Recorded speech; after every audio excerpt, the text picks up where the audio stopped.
오늘은 손학규 전 민주당 대표 나오셨습니다. 대표님 어서 오십시오. 안녕하십니까. 예, 반갑습니다. 나오셔서 감사합니다. 예. 예. 예. 그러면 먼저 네. 왜 정치인 손학규가 다시 네. 국민들에게 대통령이 되겠다고 네. 어떻게 새로운 대한민국을 만들겠다고 약속하시는지 직접 카메라 보시면서 네. 얘기를 좀 해주시죠. 네. 예. 안녕하십니까. 저 손학규입니다. 존경하는 국민 여러분. 나라가 참으로 혼란스럽습니다. 탐욕스럽고 무능한 대통령이 나라를 거의 절단냈습니다. 성장은 정체되고 불평등은 심해지고 청년들은 일자리를 찾아 헤매면서 헬조선을 부르짖고 있습니다. 안락한 노후를 빼앗긴 어르신들은 사는 게 걱정이요, 공포입니다. 북한의 핵실험과 미사일 발사로 한반도의 평화도 위협받고 있습니다.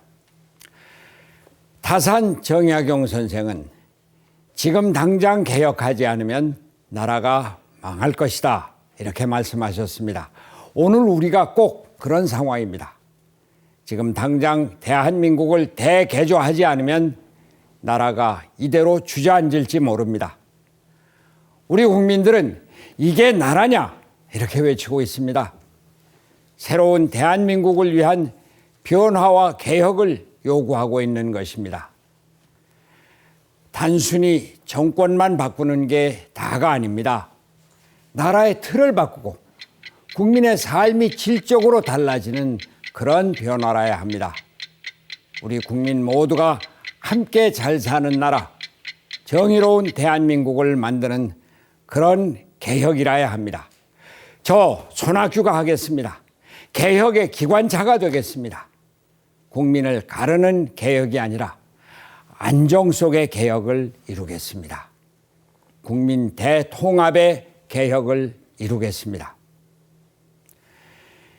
일자리 천국을 만들겠습니다. 저녁이 있는 삶을 실현하겠습니다. 네, 대표님 잘 들었습니다. 역시 저녁이 있는 삶은 손학규, 정치인 손학규의 브랜드나 마찬가지인 것 같습니다. 네. 저녁이 있는 삶을 꼭 만들겠다는 말이 인상적인데요. 네. 그 하신 말씀 중에 다산 정약용 선생이 지금 당장 개혁하지 않으면 나라가 망할 것이다. 200년 전에도 나라는 그랬고 지금도 마찬가지 상황이다. 역사는 늘 이렇게 반복되는 걸까요? 제가 나라가 무너질 것 같다고 하는 위기감에서 나왔습니다. 제 한 몸이라도 던져서 무너지는 나라 이렇게 세우겠다. 지금 200년 전에 그 조선, 오늘의 한국 너무나 비슷합니다. 우리 국민 정신 똑똑히 차리고 나라를 일으켜 세워야 할 겁니다. 대표님 오늘 SBS 오시기 전에 오전에 국민의당에 입당하셨죠? 예. 예, 쉽지 않은 결정이었을 것 같은데 입당하시고 나니까 기분이 어떻습니까? 우리 나라가 개혁해야 한다. 이제 대통령 선거가 얼마 남지 않았습니다. 개혁하지 않으면 우리가 살 수 없다. 우리 나라를 개혁하는데 개혁 세력을 모아서 앞으로 나가자. 그런 생각에서 국민의당에 합류했습니다. 예, 자세한 얘기는 이제 자리로 모셔서 저희가 또 나눠보도록 하고요. 자리로 가서 앉으시죠. 예.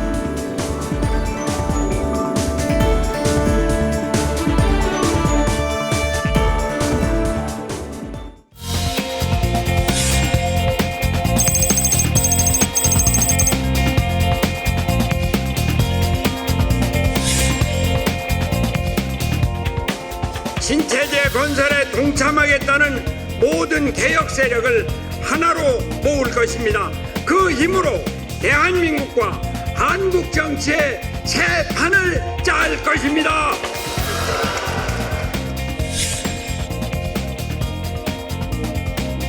우리는 구체제의 청산과 신체제 건설에 앞장서는 개혁의 전사가 될 것입니다. 젊은이들이 다시 희망을 품을 수 있고 걱정 없이 아이를 낳아 기를 수 있고 어르신들의 편안한 노후가 보장되는 그런 나라를 만들겠습니다. 저녁이 있는 삶을 누릴 수 있도록 해드리겠습니다.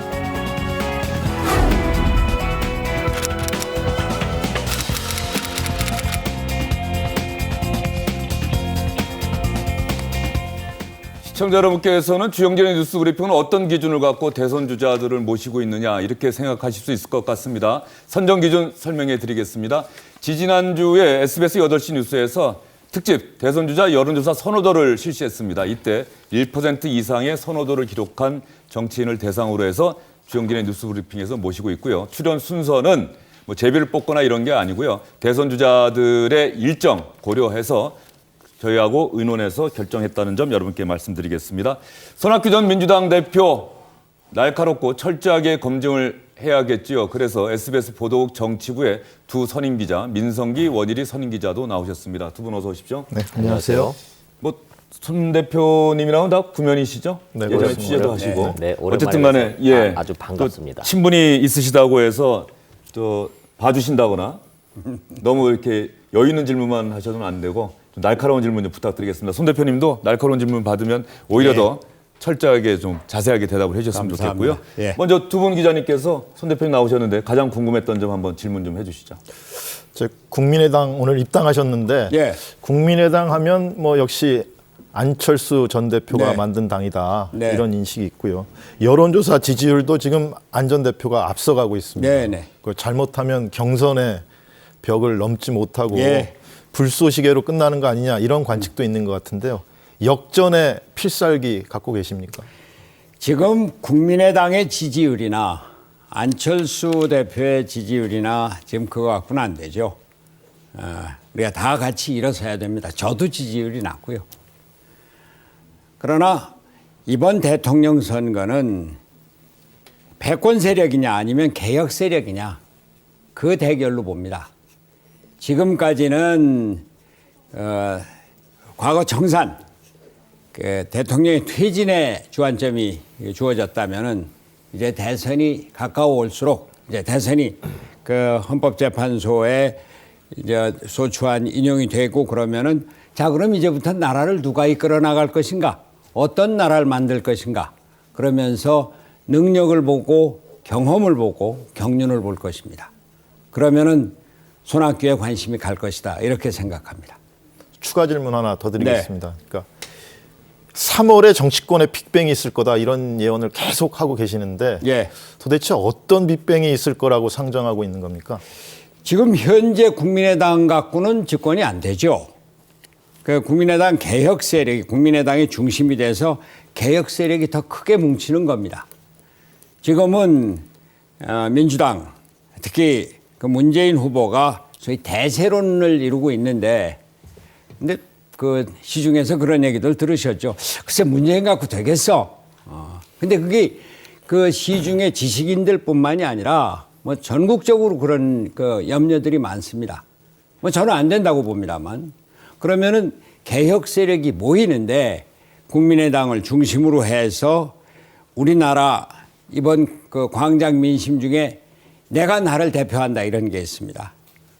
대통령이 대표를 하는 것이 아니라 국민의 이제 국회의원이 나를 대표하는 것이 아니라 내가 나를 대표한다. 국민주권 헌법 1조의 실현이죠.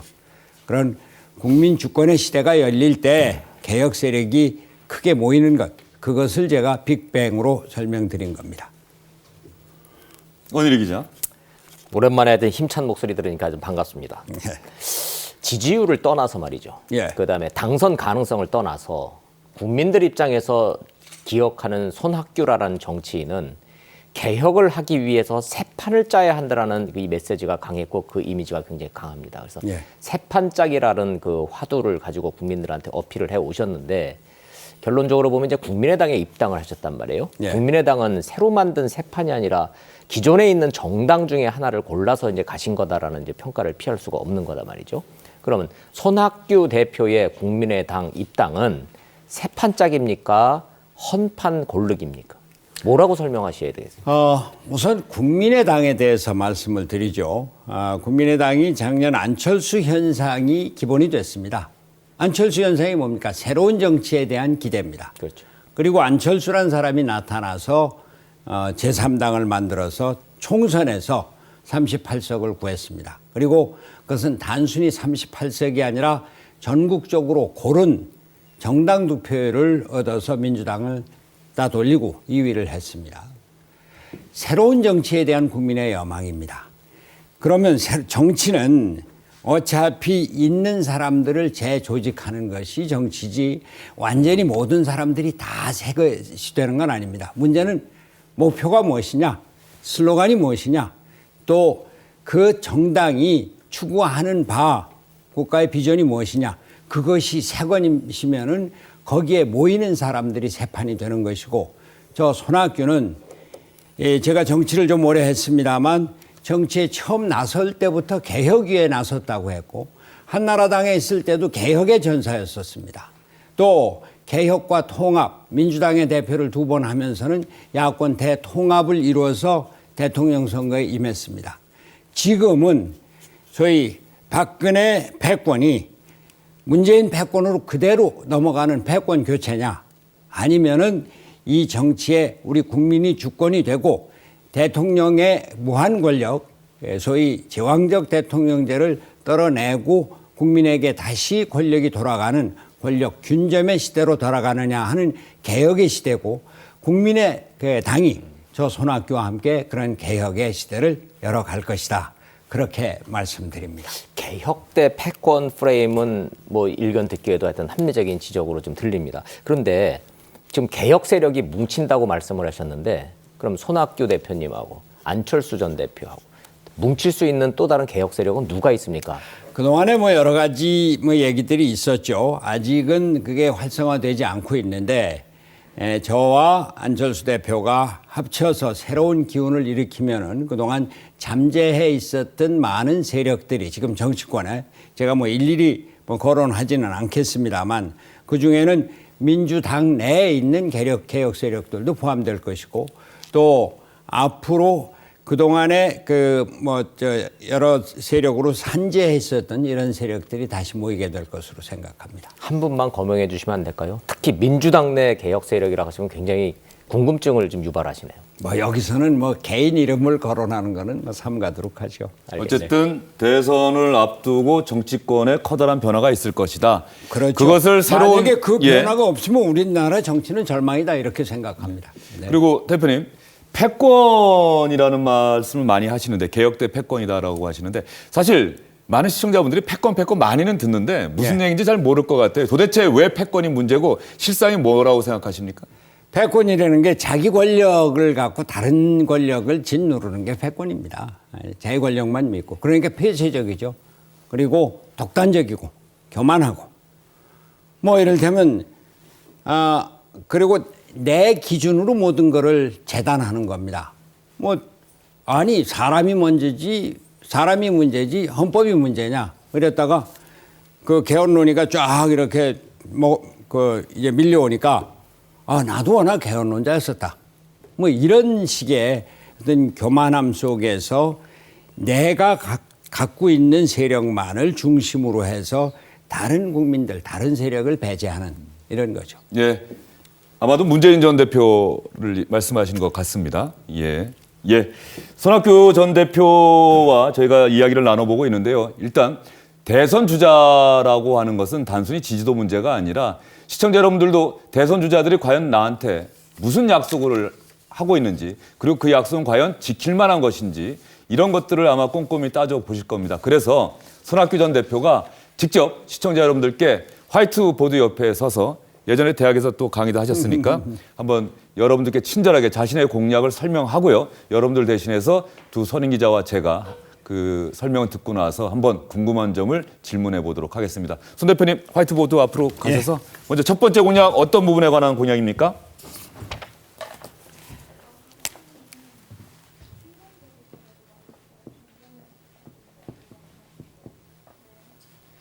일자리. 일자리인데요. 혹시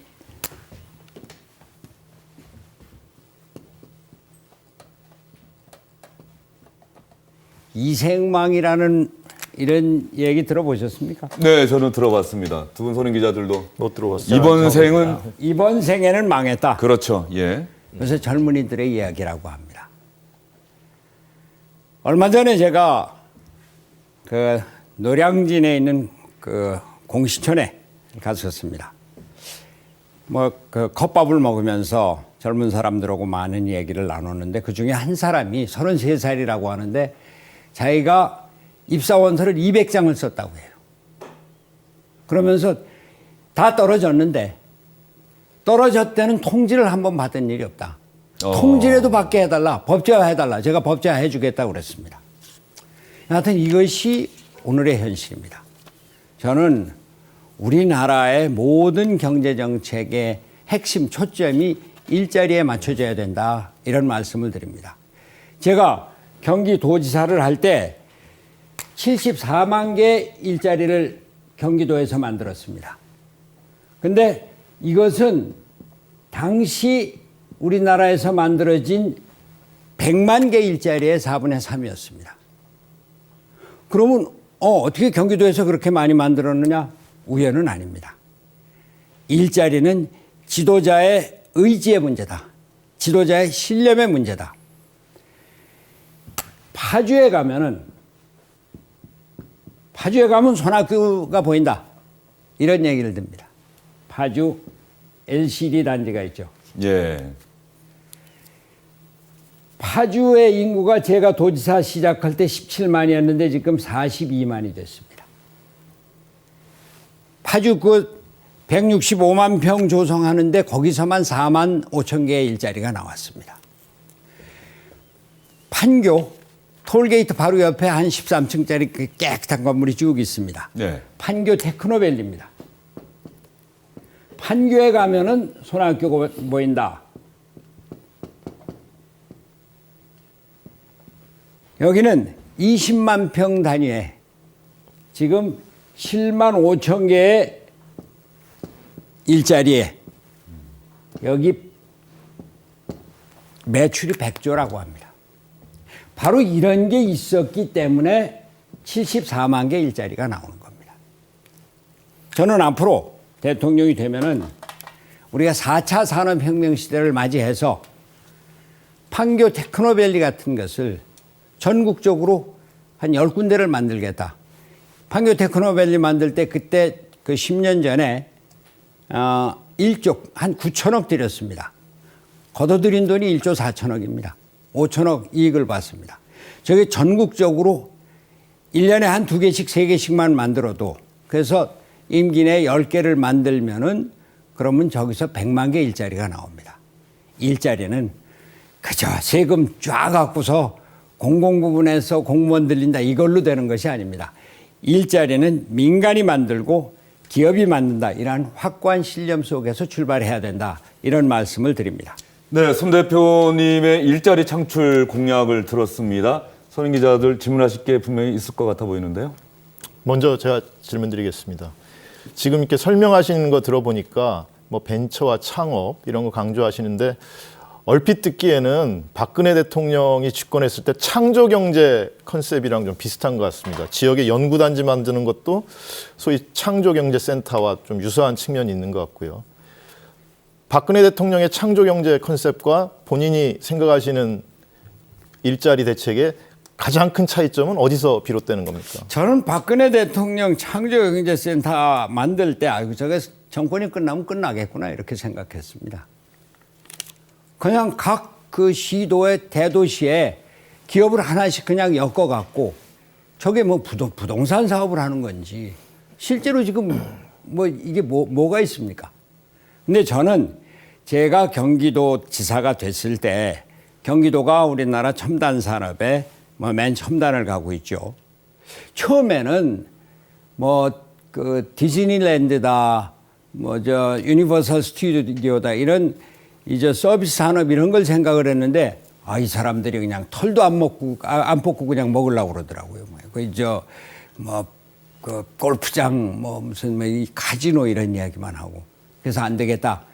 제조업을 해야 되겠다. 근데 제조업 중에서 첨단 산업을 해야 되겠다. 근데 첨단 산업이 그냥 첨단 산업이 아니라 우리 그 파주 LG LCD 단지 이런 데 들어가는 부품 산업 또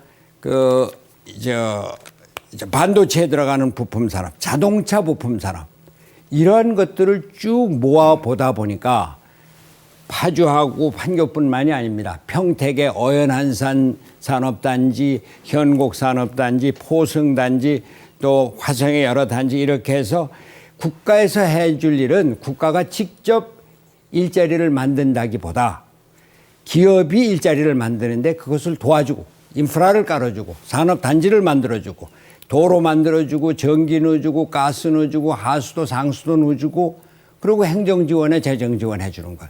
이런 겁니다. 그게 일자리를 만든다 이런 말씀입니다. 성공 사례 저희 뭐 공감하고 많이 들었는지 알고 있는데 혹시 말이죠. 예. 도지사 경험 중에 실패 사례로 반면 교사로 삼을 만한 프로젝트 없습니까? 예를 들자면 네. 제 개인적인 느낌으로는 얘기 말씀 들어보면 손학규가 보이는 여러 가지 단지 중에 저거는 좀 이상하다라고 딱 보이는 그게 파주 영어마을 같은 경우에 네네. 지금 상황은 이게 성공 사례로 봐야 될 것인지 혹시 예. 이 개념과 컨셉과 그런 테마에만 집중해서 뭔가를 하려다가 결국은 흐지부지 되거나 실패한 사례는 혹시 기억나시는 거는 없는지 저는 파주 영어 단지야말로 후임자가 컨셉을 잘못 잡았다고 생각합니다.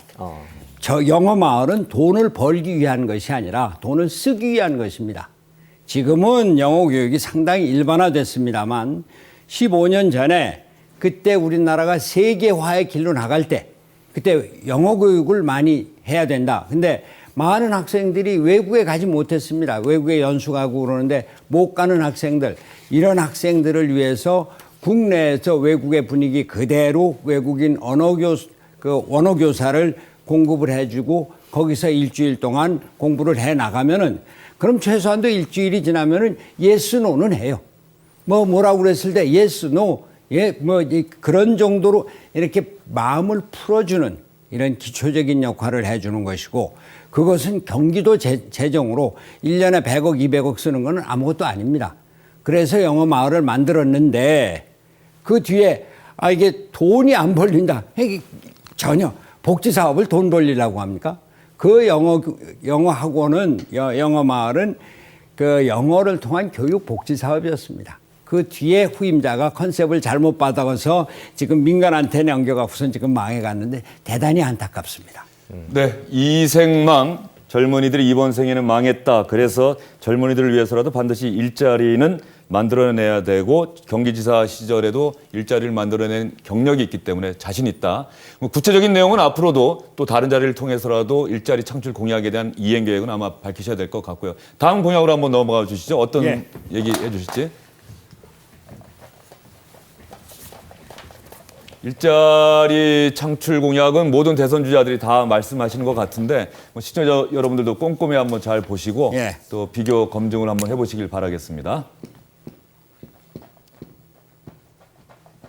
다음 공약은 기득권 철폐가 되겠군요. 예.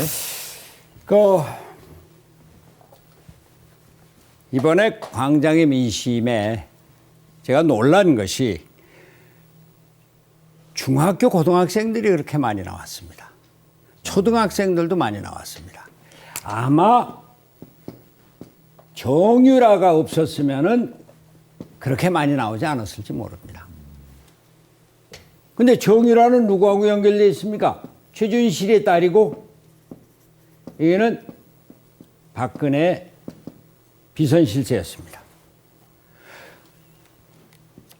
학생들이 그렇게 나온 거는 우리나라가 그래도 교육만큼은 좀 어느 정도 공정하니까 학교 갔다 와서 학원 가고 과외 가고 12시에 들어와서 좀 자고 아침에 눈 비비고 하고 그런 고생을 감내를 했는데 이건 말 좀 탄다고 우리 집값보다 훨씬 비싼 말 타고서는 뭐 어떻게 됐는지 대학 들어가고 세계 최고의 여자 대학을 들어가고 학점을 교수가 따주고 봤더니 고등학교도 제대로 안 나왔어요.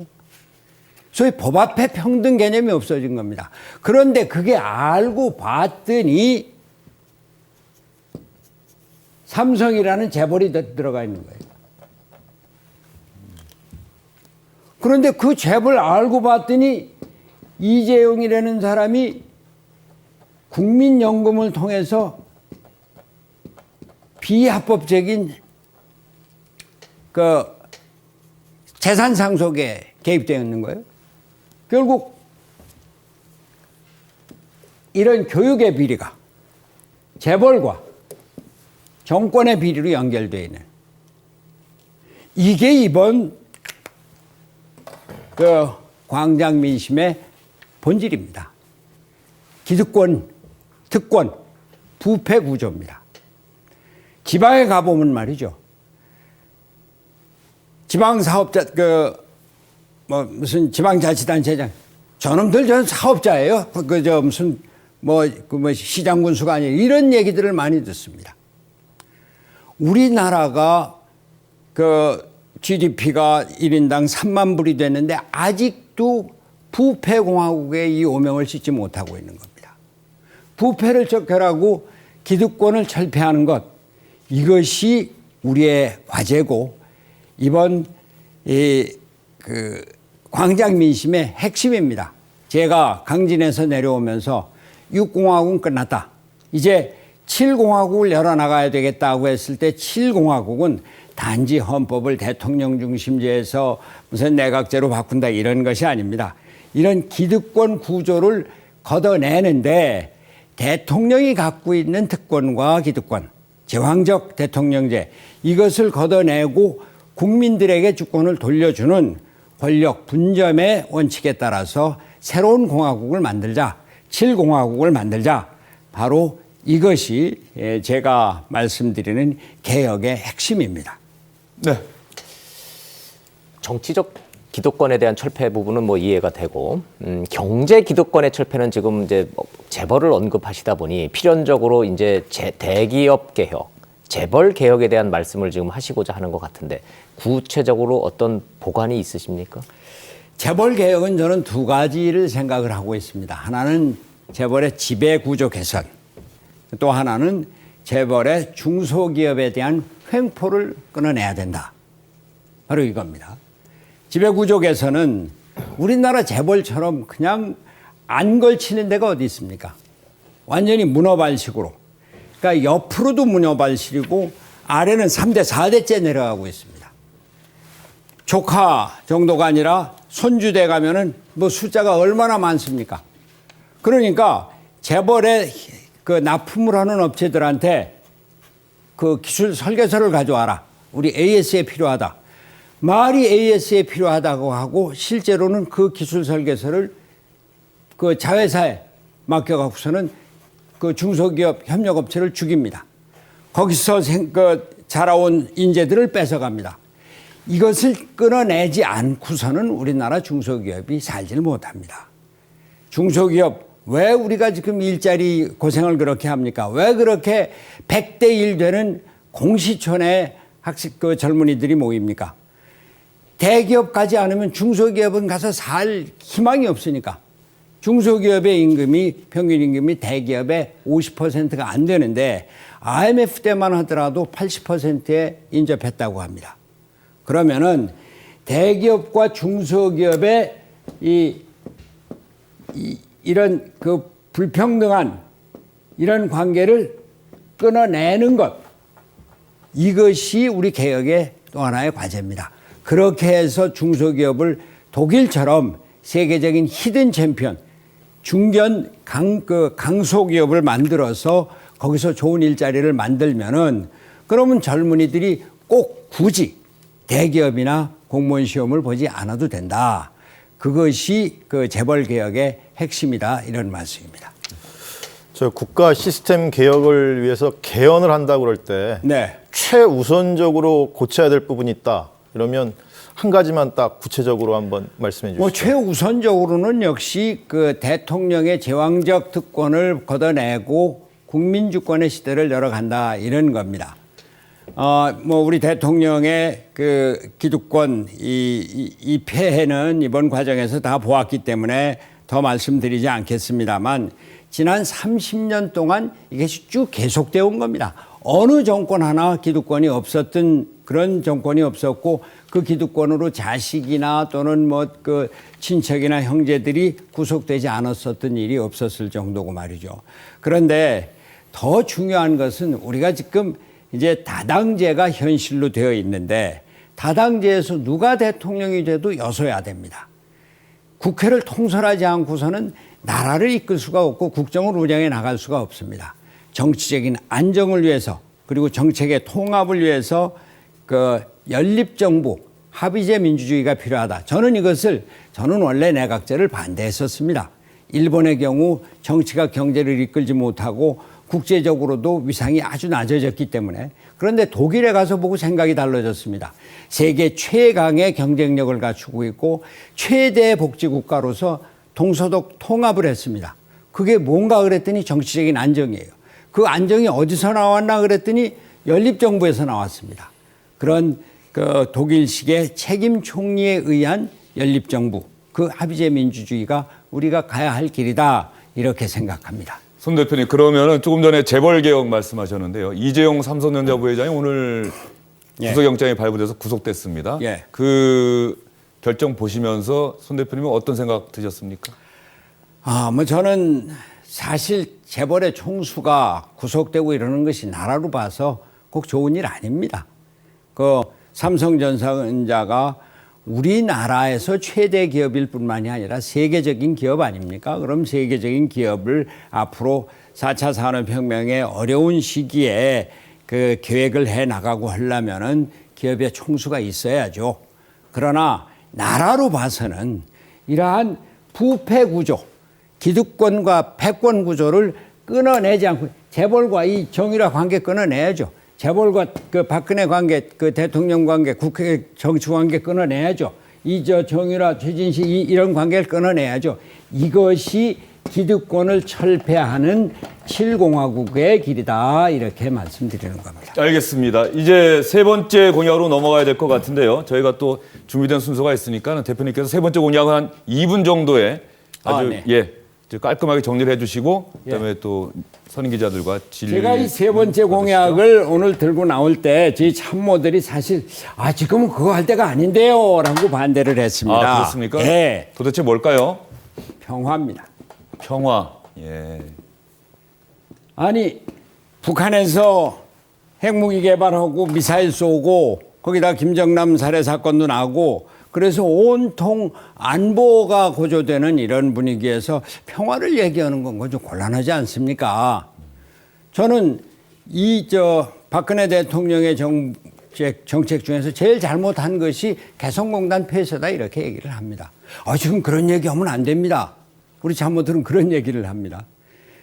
이명박 정부 때는 그 금강산 관광을 끊어놓고 아직 연결을 못하고 있어요. 자, 북한의 핵미사일 저지해야 됩니다. 군사적인 저지책 강구해야 합니다.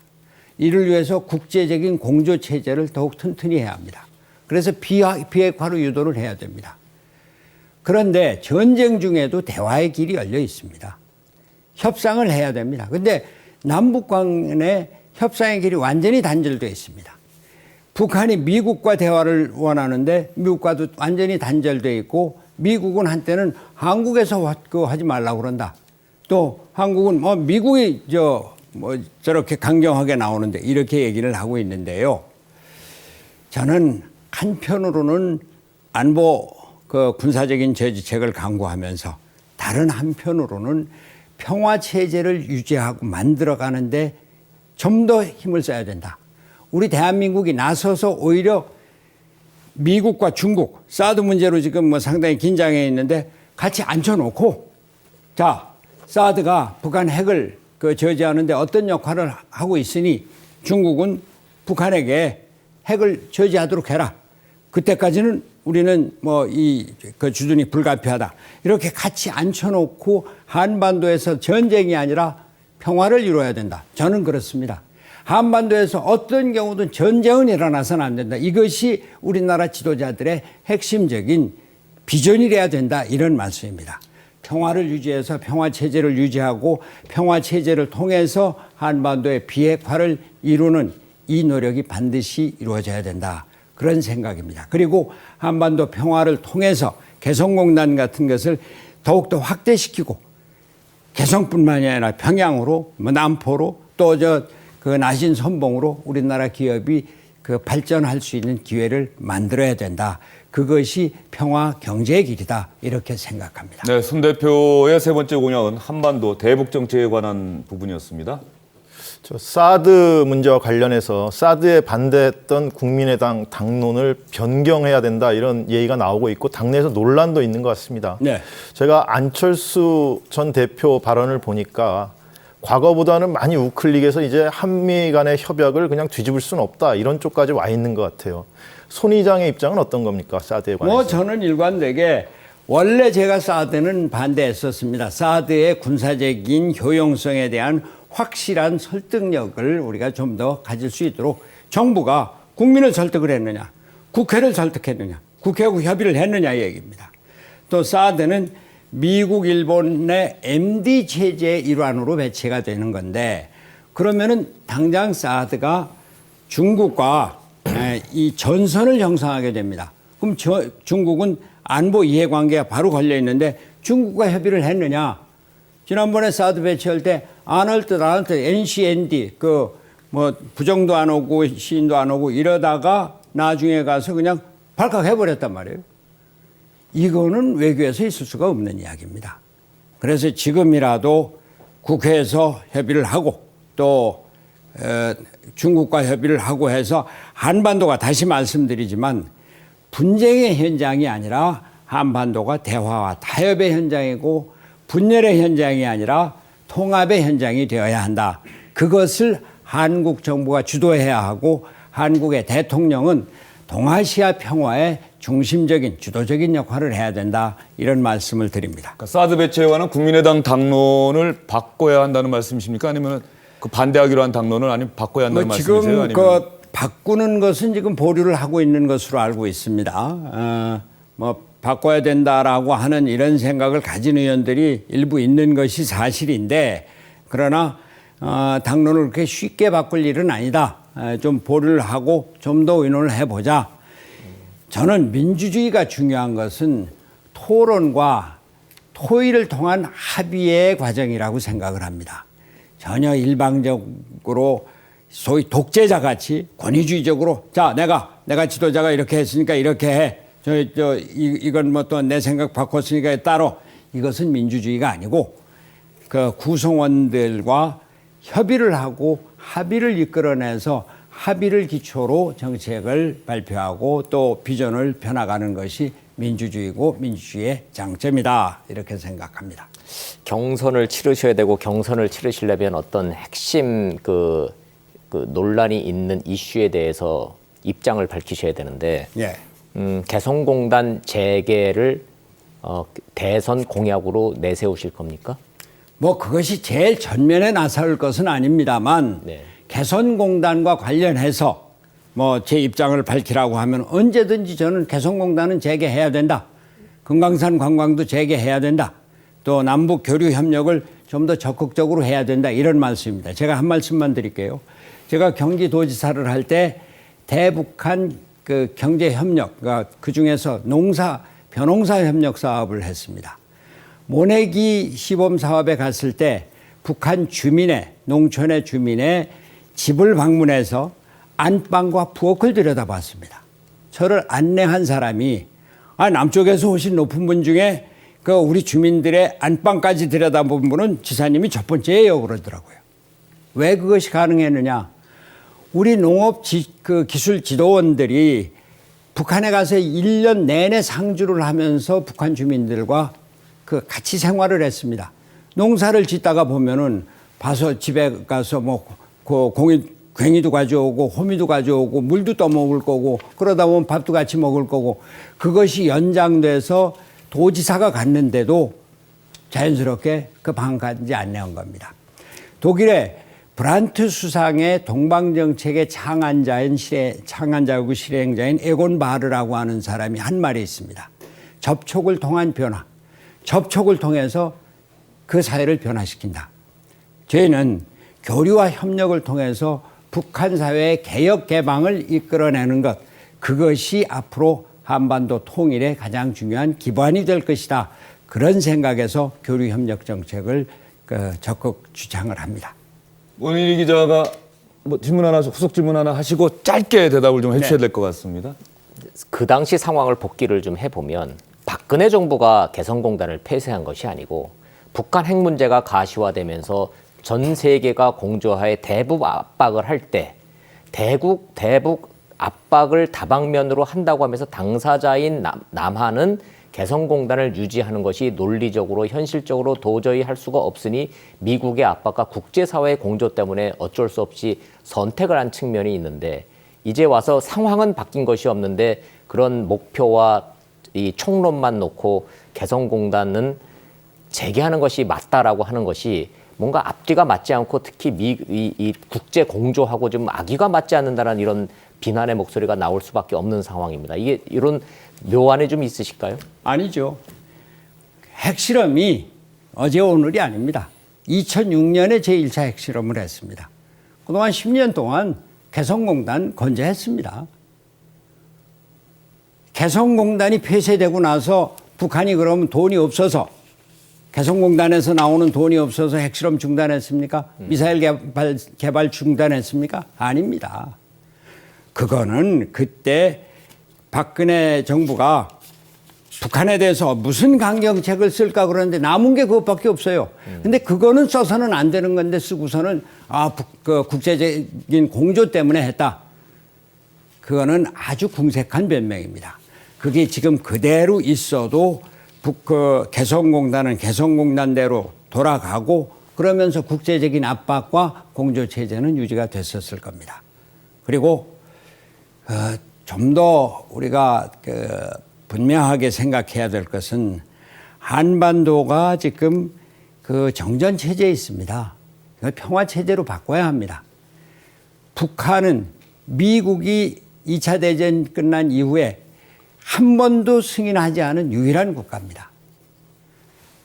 그 북한이 핵 개발을 하고 미사일 개발을 할수록 대화의 채널을 열어둬야 되고 공식적인 채널을 열어서 한반도의 평화 체제를 만들어가는 것, 그것이 우리가 취해야 될 길이고 한국 정부는 그것을 나서서 주도해야 된다, 이런 말씀입니다. 예, 알겠습니다. 손학규 전 대표의 일자리 창출, 기득권 철폐, 평화, 대북 정책에 관한 공약 들어봤습니다. 두 분 선임 기자는 여기서 인사를 드리겠고요. 손 대표님 장시간 서서 말씀하시면 고생하셨습니다. 자리에 또 앉으시고.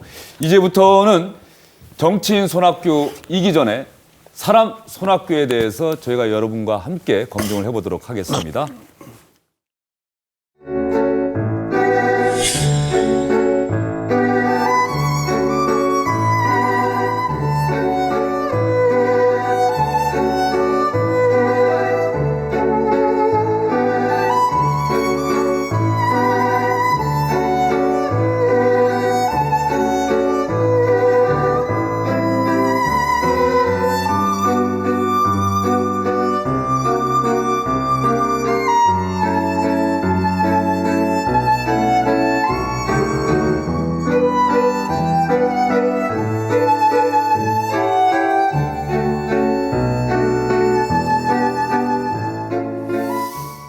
저는 개인적으로 이런 정치인 지금의 모습이 아니라 과거의 모습이 담긴 사진이나 가족 사진, 친구들과 함께 찍은 사진 보면 참 좋더라고요. 아, 저분의 과거는 저랬구나. 저 예전 사진들 보시면서 어떤 생각이 좀 드셨습니까? 특히 저 아내분 사진이 계속 같이 나오는데, 부인 사진이. 제가 이 세상 태어나서 제일 잘한 게 제 집사람 만난 거죠. 근데 지금 화면에 결혼 사진입니까? 저게 박형규 목사님이 예. 주례를 서신 결혼이고, 예. 유학 시절 유학의 영국입니다. 우리 예. 두 딸이고 말이죠. 예. 이거는 자녀 결혼식 때입니까? 무슨 행사장에서. 어디 행사장인 예, 것 예. 같습니다. 예, 네, 예. 네. 왜 가장 잘한 일이 지금의 부인을 만난 거라고 생각하십니까? 아내 때문에 여기까지 온 거죠. 아내가 제가 대학교 3학년, 4학년 때 만나서 7년 만에 결혼을 했는데 그 중간에 도망 다니고 뭐 구속되고 또 그 결혼하고 나서도 또 도망 다니고 뭐 그 파란만장이었습니다. 예. 제 집사람이 약사였는데 약국을 하면서 저를 지탱을 해줬고 또 영국에 유학 가면서도 또 같이 뭐 갔다가 또 돈이 없어서 다시 오기도 하고 뭐 그랬었습니다. 예. 근데 저희 사진이 말이죠. 예. 사실은 제가 가만 보시면은 젊었을 때 사진이 거의 없습니다.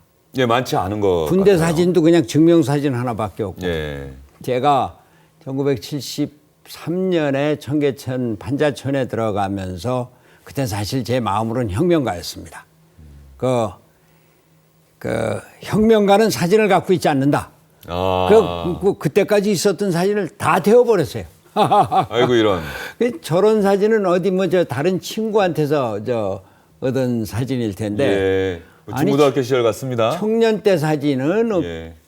없었다고 하더라도 왜 그 어렸을 때 군대 생활 끝까지 저게 군대 생활 예. 유일한 사진입니다. 딱 저 사진 한 장입니까? 예. 다 태워버렸어요. 예.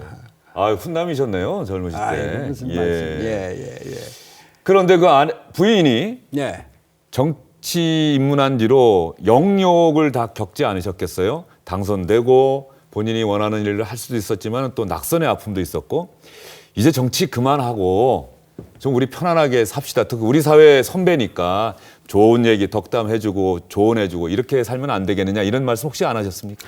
근데 저희 집사람이 아까 제가 최고의 선택이다라고 한 게 제 뜻을 그렇게 존중을 해주고 정치를 그만두고 내려갈 때는 그만두고 내려가자. 또 다시 이 나라가 어려우니까 내가 나서야 되겠다. 그럴 때는 뭐 그렇게 하라고. 그래서 또 지금까지 왔습니다. 예. 손학규 전 대표가 오늘 주영진의 뉴스 브리핑 나온다고 하니까는 특별히 손 전 대표를 응원하시는 분이 응원 메시지를 영상으로 보내왔습니다. 그 그래요? 영상 보고 나서 또 네. 이야기를 이어가도록 하겠습니다. 네. 저는 손학규 의장이 아주 젊었을 때 50여 년을 아주 가깝게 지내왔습니다. 발달 장애인 직업재활시설인 우리 마을도 그분의 도움으로 오늘의 제 역할을 하게 되었다고 확실히 말씀을 드릴 수가 있습니다. 1970년대 유신 통치 엄혹한 시절부터 가난하고 소외된 사람들을 위해서 아주 몸을 바쳤고 일관된 삶을 살아왔다고 확실히 믿습니다. 그래서 저는 지금도 누구에게나 서슴지 않고 손학규 대표가 나라를 이끌 수 있는 분이다. 그를 도와줘 주어야만 된다. 확신을 가지고 말을 하고 있습니다. 여러분 우리 손학규 대표를 많이 아껴주시고 도와주시고 밀어주시고 그에게 힘을 보태해 주십시오. 김성수 대한성공회 주교 우리 사회 원로시고 그렇죠. 많이 알려주신 분인데 어떤 인연을 갖고 계십니까? 제가 젊어서 그 민주화 운동을 교회에서 했습니다. 예. 그 김성수 주교님은 대한성공회 대주교시고 성공회대학 총장도 하시고 했는데 저분이 그 성공회 주교시면서 장애인 을 위해서 쭉 살아오신 분입니다. 네. 지금 강화도에서도 장애인을 위한 일자리 콩나물 공장을 하시고 또 장애인들을 위한 교육기관을 운영을 하시고 그래서 제가 하여튼 오래 전부터 저를 그렇게 도와주시고 후원회장도 하시고 재단 이사장도 하시고 그랬습니다. 예. 네. 손 대표님 김성수 주교님은 어쨌든 간에 그 젊은 시절에는 잘못된 유신 독재에 저항하고 올곧게 살아오려고 애썼던 사람이고 이런 정치인 없다. 시청자 여러분들께 지지를 호소하셨는데 제가 갑자기 그 얘기 듣다 보니까는 이런 궁금증이 들어요. 2012년 대선 때 예. 손학규라는 정치인에서는 저녁이 있는 삶 정말 많은 사람들이 공감하고 그래 맞아 우리에게 필요한 건 바로 저거야 그랬는데 5년이 지난 이 시점에서 손학규 전 대표가 그 저녁에 있는 삶을 넘어설 새로운 화두, 새로운 것들을 우리 국민들께 제시할 수 있겠느냐 이런 의문을 제기하는 분들도 있어요. 예, 저녁에 있는 삶은 물론 아직도 유효한 우리 사회 과제입니다. 저녁에 있는 삶이라는 게 그저 칼퇴근해서 저녁에 가서 집에 가서 밥 먹고 텔레비 보고 이러라는 것이 아니고 개인의 삶을 풍부하게 하고 삶의 가치를 누릴 수 있는 이런 삶을 만들고 그런 삶을 만들어주는 사회적, 경제적, 정치적인 환경을 만들어준다 얘기입니다. 그런데 아까도 제가 말씀드렸습니다만 요즘 많은 젊은이들이 저녁이 없는 삶도 좋으니 나에게 일자리부터 좀 다오 이겁니다. 그래서 제가 대선 공약에 그 일차적인 목표를 일자리 천국을 만들겠다라고 했는데 앞으로 저녁이 있는 삶도 충족을 시키고 일자리가 풍부한 어떤 경제도 만들고 또 특권이 없고 기득권이 없는 사회도 만드는 이런 통합된 사회를 어떻게 표현할지 그것은 좀 더 생각해 보겠습니다. 네. 그리고 아까 질문이 잠깐 나왔습니다만 이제 국민의당이 중심이 돼서 개혁 세력이 뭉치는 정치권의 빅뱅이 있을 수 있다 이런 말씀하셨는데 예. 얼마 전에 만났던 그분들이 생각이 나요. 김종인, 김무성, 정의화 예. 이런 분들이 생각이 나는데 맞습니까? 크게 틀리지 않습니까? 물론 뭐 그분들도 생각을 할 수 있고 또 좀 더 많은 분들 생각할 수 있습니다. 우리 김종인 의원 뭐 우리 사회 아주 경륜이 높으신 분이고 근데 뭐 그분이 어떤 생각을 갖고 계신지는 아무도 모릅니다. 뭐 비례대표를 5번이나 하시고 그랬으니까 그러니까 앞으로 좀 더 지켜봐야 되겠죠. 또 독일을 가셨더라고요. 오늘 가셨나요? 예, 네, 송 대표님과 그것도 공통점이 있는 대목 아닙니까? 뭐 잠깐 가는 거긴 하지만. 아니 그분이 워낙 독일에서 공부하셨습니다. 예, 예. 어쨌든 간에 국민의당에 입당을 해서 국민의당을 중심으로 한 정치권의 빅뱅이 있을 것이고 나는 대선 후보 경선에서 승리할 수 있다 이 말씀 하셨는데 예. 그럼 앞으로 손 대표님 말씀대로 되는지 저희도 한번 지켜보도록 하고요. 손 대표님 어렵게 모셨으니까 지금까지 살아오시면서 시나 소설의 구절 중에 어떤 시나 소설 어떤 대목이 가장 기억에 남으시는지 궁금합니다. 제가 강진에 있을 때 강진이 김영랑의 그 고장이기도 예. 합니다. 모란이 피기까지는. 그렇죠. 예. 그런 시를 많이 읽고 또 그 육사의 광야. 까마득한 날에 하늘이 처음 열리고 어디 닭 우는 소리 들렸으랴. 모든 산맥들이 바다를 연모해 휘달릴 때도 차마 이곳을 범하던 못하였으리라. 끊임없는 광음을 부지런한 계절이 피어선 지고 큰 강물이 비로소 길을 열었다.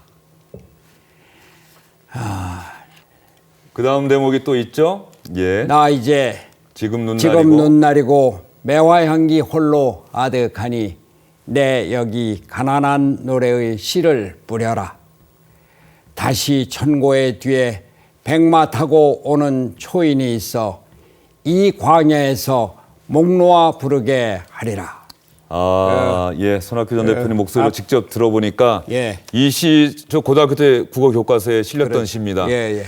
다시 백마 타고 오는 초인이 있어. 이 백마 타고 오는 초인이 있어서 이 초인이 누구냐 이런 시험 문제가 나왔던 기억도 나는데요. 자, 손 전 대표님이 이런 좀 풍류를 안다, 네. 낭만을 안다 이런 말씀은 제가 많이 들었고 또 가끔 약주도 하시고 기자들하고도 또 이렇게 술잔 뭐 서슴지 않고 나누시기도 하시고 그러면 가장 좋아하는 노래가 있다면 어떤 노래가 있습니까? 노래 뭐 많이 있는데요. 뭐 친구요. 그 조용필의 친구요. 지금 나오는 이 노래입니까?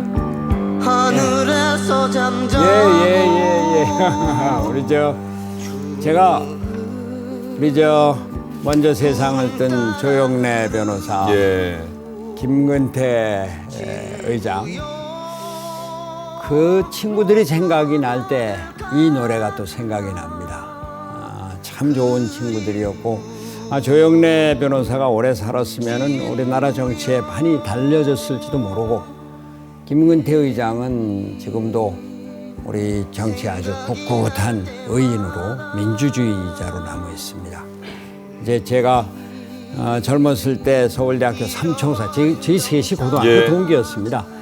조영래 법대, 김근태 상대, 저는 물리대 각각 대표 주자였고 학교를 졸업하고도 계속 민주화운동, 사회운동을 했는데 이제 저 혼자 남아 있는데 이 친구들의 뜻을 제가 꼭 함께 이루어야 되겠다 이런 생각을 합니다. 알겠습니다. 우리 손학규 전 대표님 모시고 이야기 나눠봤습니다. 시청자 여러분도 어떻게 좀 도움이 되셨는지 모르겠고요.